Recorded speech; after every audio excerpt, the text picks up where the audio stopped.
Dans cette étude sur la synthèse du yoga, Sri Aurobindo décrit la relation entre l'âme et la nature. Il explique qu'à un niveau inférieur, l'âme est dépendante de la nature et se sent presque manipulée par elle. Cependant, lorsqu'elle atteint une conscience divine, l'âme a une relation de liberté et de domination sur la nature. La transition de la relation inférieure à la relation supérieure est le thème abordé dans la lecture actuelle. Sri Aurobindo souligne que l'esprit possède une connaissance et une volonté qui lui sont propres, le rendant ainsi indépendant de la nature. À mesure que l'âme se transforme en être divin, elle prend également le contrôle des mouvements de sa nature. L'étape suivante consiste à étendre ce pouvoir sur l'univers tout entier, car l'univers est également une expression de l'esprit. Pour y parvenir, l'âme doit universaliser son être et exprimer la volonté divine dans son action sur le monde. Sri Aurobindo mentionne que l'âme doit s'harmoniser avec l'univers, soumettre sa connaissance et sa volonté à la connaissance et la volonté divine, afin de fusionner avec la lumière divine et l'initiative divine. Cette fusion complète et parfaite est nécessaire pour atteindre la perfection spirituelle. Cependant, il met en garde contre le risque de ne pas parvenir à cette fusion complète, en citant des exemples de grands maîtres spirituels qui ont atteint une certaine maîtrise mais ont quand même échoué dans certains aspects, ce qui peut avoir des conséquences néfastes. Sri Aurobindo mentionne également un événement historique où lui-même et la mère ont déjà réalisé la liberté de l'Inde en travaillant sur des plans supérieurs, mais cela a mis du temps à se concrétiser sur le plan matériel en raison de divers obstacles et forces opposées. Il souligne donc l'importance de la patience et des circonstances pour que les réalisations spirituelles se manifestent pleinement dans le monde matériel. Il est important de comprendre que la conscience mentale supramentale n'est qu'une question de vocabulaire. Les nuances entre ces différents niveaux de conscience peuvent sembler insignifiantes, mais elles ont des conséquences énormes lorsqu'il s'agit d'agir dans le monde physique. Lorsque la plus haute puissance commence à agir dans la matière, elle fait face à une grande résistance. La conscience supramentale est la seule qui puisse surmonter cette résistance. Les autres niveaux de conscience, même légèrement inférieurs, auront un résultat limité. Cela peut être illustré par l'exemple de la partition de l'Inde, qui aurait pu être évitée si l'action avait été guidée par une conscience supramentale. Il est donc essentiel d'atteindre un état de conscience divine et d'agir de manière impeccable, comme l'action divine dans le monde. Cela demande un perfectionnement constant et la prise en compte des nuances subtiles de la conscience. En ce qui concerne la pratique de la universalisation de la conscience, cela consiste à inclure progressivement tout l'univers dans notre conscience. Ce processus peut commencer par une ouverture de l'esprit lors de moments de solitude, où l'on peut ressentir une expansion de la conscience en observant la nature. Il est ensuite possible de pousser cette extension de conscience plus loin, en essayant de ressentir et d'atteindre la totalité de la Terre et même au-delà. Il est important de maintenir cette ouverture de conscience dans notre vie quotidienne, même lorsque nous sommes de retour en milieu urbain. Cela nous permet de rester immunisés contre les perturbations extérieures. Il existe différentes approches pour cultiver cette universalisation de la conscience, comme plonger profondément à l'intérieur de soi pour ensuite s'ouvrir à la dimension vaste de l'univers. La dévotion peut également être un moyen naturel d'entrer en relation avec le divin et d'étendre notre conscience à l'infini. En conclusion, la pratique de la universalisation de la conscience et l'atteinte d'un état de conscience divine sont des étapes importantes dans notre évolution spirituelle. Cela nous permet d'agir de manière impeccable dans le monde et de vivre en harmonie avec l'univers. Dans ce passage, l'auteur parle de la relation avec la Mère divine sous différentes formes. Il explique comment il est possible de ressentir une proximité en se sentant comme un enfant dans les bras de la mère ou comme une fleur en sa présence. Cependant, il souligne qu'il ne faut pas s'arrêter à une conception partielle de la Mère divine, mais plutôt la connaître comme une mère universelle, cosmique, qui soutient non seulement nous-mêmes, mais tout l'univers. L'auteur explique que lorsque l'on se connecte à cette conception plus vaste de la Mère divine, notre conscience s'élargit et se fond dans sa vastitude. Notre sentiment d'identité individuelle se dissout dans sa grandeur infinie et nous nous retrouvons en harmonie avec l'ensemble de l'univers. Il décrit ensuite 3 méthodes pour atteindre cette stabilité et cette universalisation de la conscience: se sentir présence de la Mère, s'immerger dans sa présence, et s'identifier à sa vastitude. Ces méthodes ne sont pas contradictoires, mais plutôt complémentaires. Il explique qu'il est possible de commencer par l'une d'entre elles et progresser vers les autres. L'auteur souligne également que lorsque notre conscience s'élargit, nous sommes en mesure de voir toutes les perspectives et points de vue comme faisant partie du tout. La contradiction disparaît et la flexibilité et la continuité deviennent apparentes. Il invite à voir tous les points de vue comme des compléments les uns des autres, et à découvrir un sens plus profond et unificateur derrière toutes les apparences contradictoires. En fin de compte, l'auteur dit que notre limitation d'esprit doit céder la place à une conscience plus vaste qui inclut et exprime les vérités et les énergies du monde. Il déclare que notre véritable objectif est d'exprimer la volonté divine et universe dans nos actions et de reconnaître que notre individualité est simplement une marionnette devant cette réalité plus vaste. Les systèmes solaires et les galaxies sont des formations physiques qui incarnent une idée divine, une vision et une possibilité. Ces éléments se déploient à une échelle massive à travers l'univers, se manifestant à travers des mouvements au-delà de l'univers lui-même. Ces principes universels agissent à travers des énergies gigantesques, des vagues et des mouvements qui créent et dissolvent des galaxies entières, sur une échelle de milliards d'années. Ce que nous observons dans notre court laps de temps est seulement une partie infime de ces mouvements cosmiques. Lorsque notre conscience élargit et que nous prenons conscience du fonctionnement universel, nous sommes moins attachés à nos préférences personnelles et adoptons une perspective plus vaste sur la vie et le temps. Nous comprenons également que notre rôle individuel dans cette vie n'est qu'un tout petit point focal d'une réalité bien plus vaste. Nous réalisons que nous servons une force évolutive universelle, qui peut prendre plusieurs formes et évoluer sur des durées inconnues. Nous acceptons que notre participation à cette création cosmique ne se limite pas à une seule vie, mais que nous reviendrons pour continuer le travail. Cette perspective est naturelle pour notre âme, mais peut sembler étrange pour notre esprit limité. Selon notre tempérament et les besoins du moment, nous servons le pouvoir évolutif ou participons à la création supramentale. Peu importe combien de temps cela prendra ou quelle sera sa forme finale, car ce qui importe c'est que cette création soit lancée à partir d'une volonté suprême. Notre objectif est de faire notre part dans ce processus, en prenant des petites étapes vers l'avant.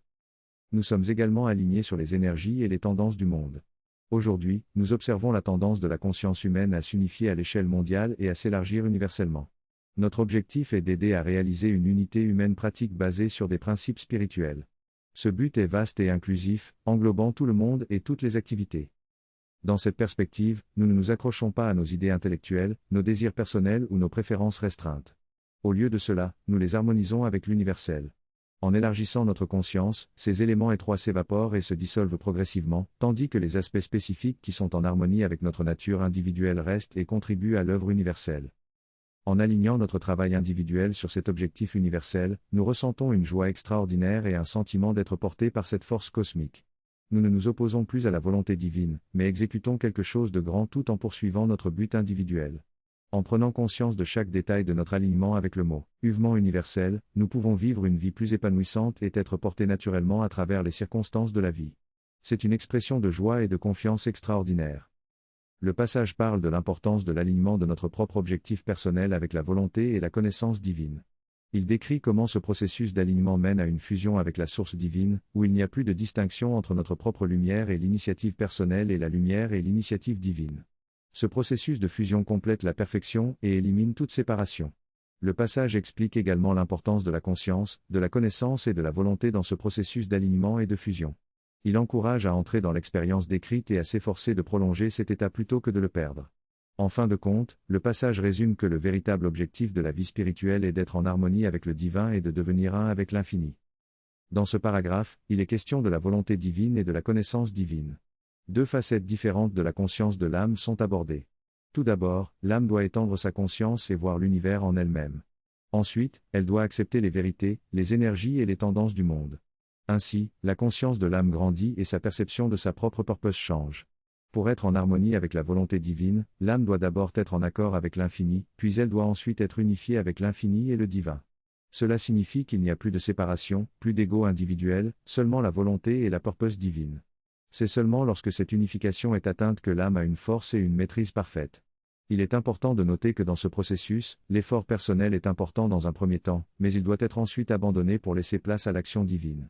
Certaines traditions spirituelles recommandent même de cesser toute tentative d'effort et de laisser la divinité choisir si elle souhaite accomplir quelque chose à travers nous.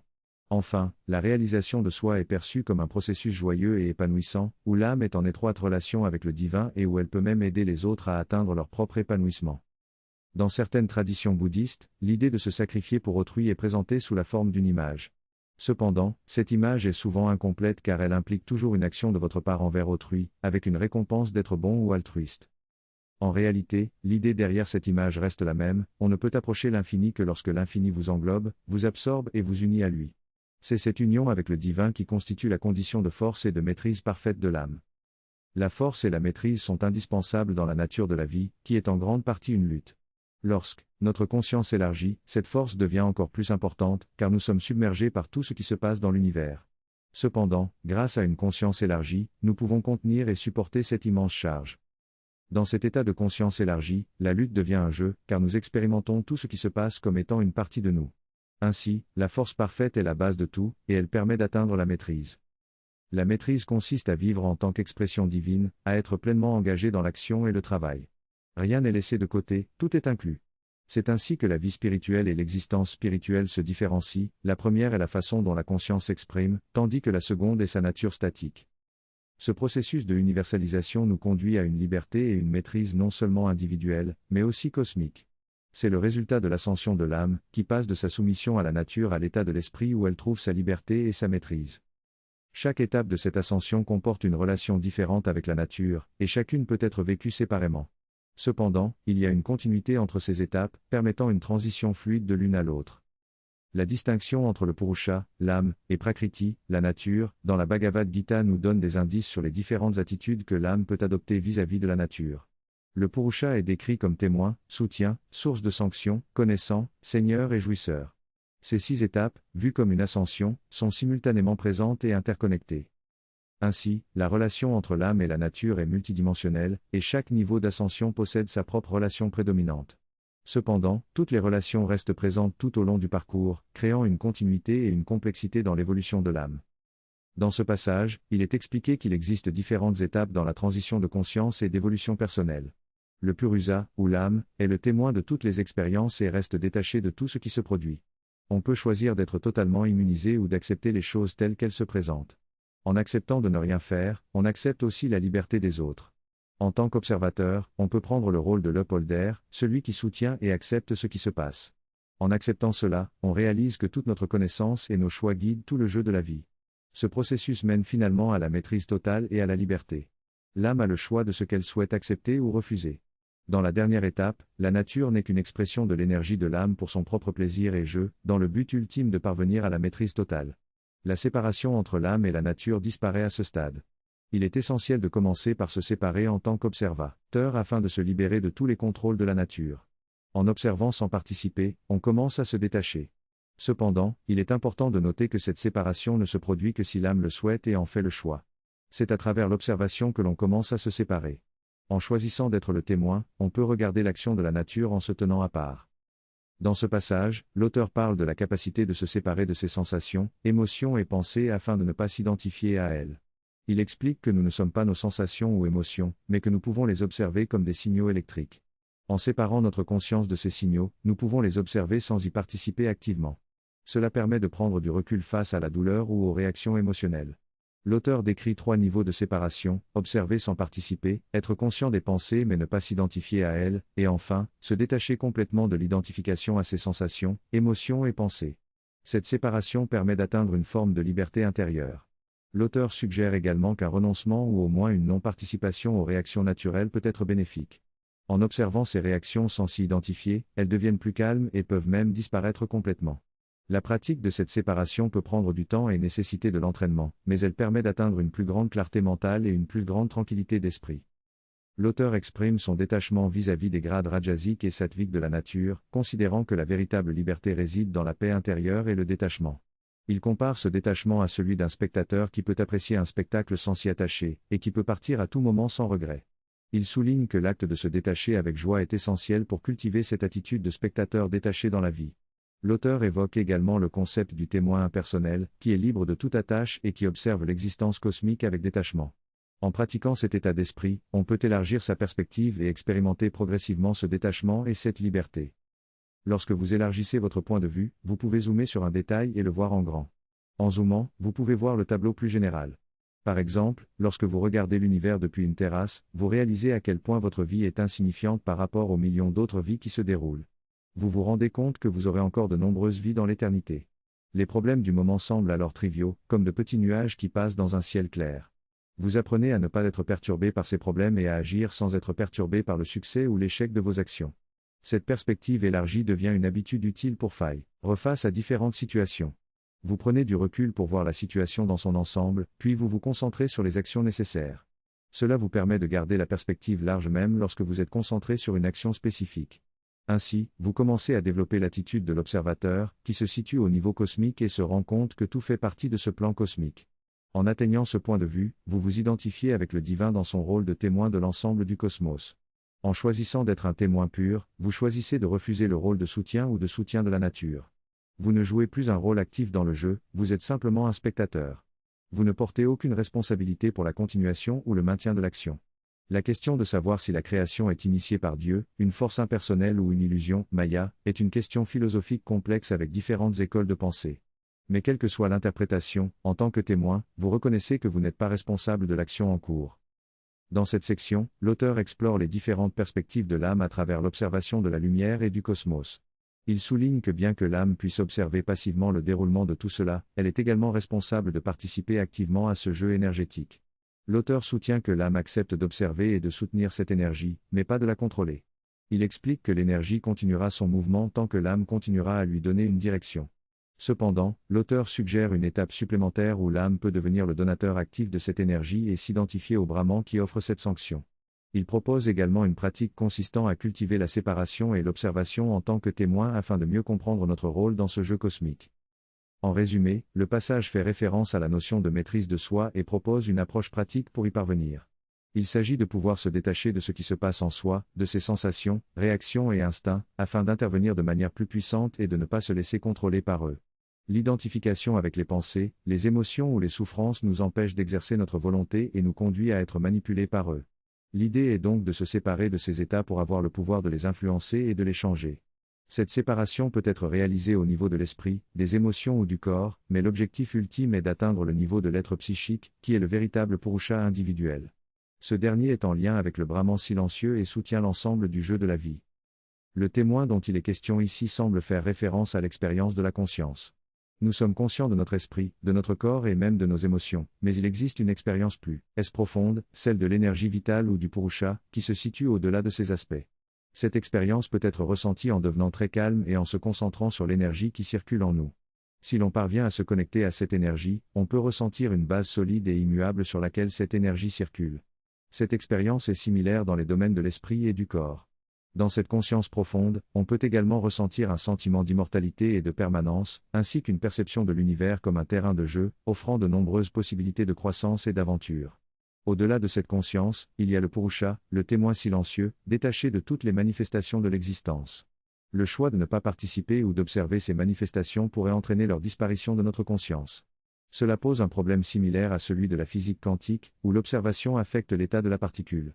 Toutefois, dans la tradition du Samkhya, on dit qu'il existe de nombreuses consciences et que si une personne s'endort, une autre continue à observer. Finalement, lorsque nous sommes dans cette expérience de regarder un film, si nous fermons les yeux, il n'y a plus de film. Le discours parle de l'expérience de la conscience qui se déploie à travers l'univers.